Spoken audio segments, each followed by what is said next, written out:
Egypt, land of the pyramids and pharaohs.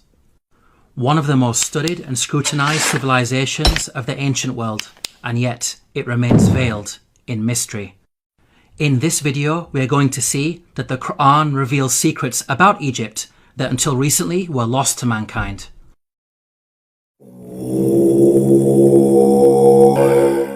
Pharaoh was a tyrant in Egypt, enslaving and persecuting the children of Israel. The Quran states the following about the death of Pharaoh and his supporters. فما بكت عليهم السماء والأرض وما كانوا منظرين. Note the words, heaven and earth wept not for them. A recently unearthed pyramid text has granted us new insights into the meaning of this verse. The pyramid text reads, "The sky weeps for you, the earth weeps for you, when you ascend to heaven as a star." Here, the pyramid text praises Pharaoh, claiming that upon his death he will ascend through the sky and claim supremacy of the heavens by becoming a star. We can see that the Quran quotes the pyramid text directly in its rebuttal of Egyptian adulations of Pharaoh. What's amazing is that knowledge of the ancient Egyptian language of hieroglyphics was lost to mankind at the time the Quran was revealed. It wasn't until the discovery of an artifact known as the Rosetta Stone in the 18th century, over 1,000 years after the revelation of the Quran, that mankind has been able to fully decode the hieroglyphics.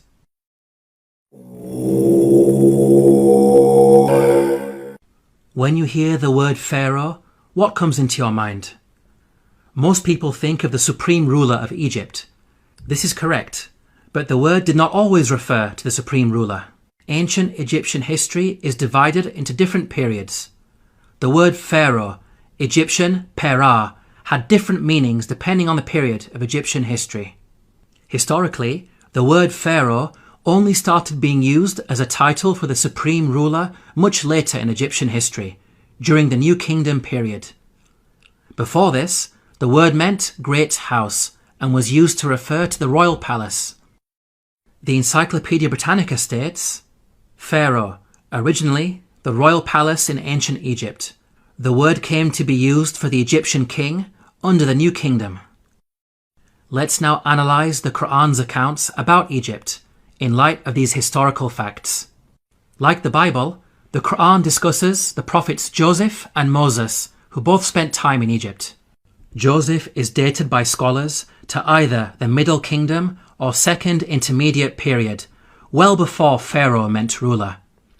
In the story of Joseph, the Quran repeatedly uses the word king to refer to the ruler of Egypt.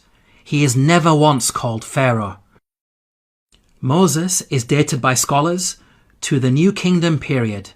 In the story of Moses, the Quran repeatedly calls the ruler Pharaoh. He is never called king. We can see that the Quran is accurate in its use of language when it comes to describing the leader of Egypt at different periods in its history. How could the author of the Quran have known this? The only source of information about ancient Egypt that would have been readily available are the Bible-based stories. To claim that the Quran copied from the Bible is problematic because the Bible uses the word Pharaoh to refer to the Egyptian ruler in the story of Joseph, which is historically inaccurate. The Quran cannot have copied from the Bible because the Quran corrects the Bible.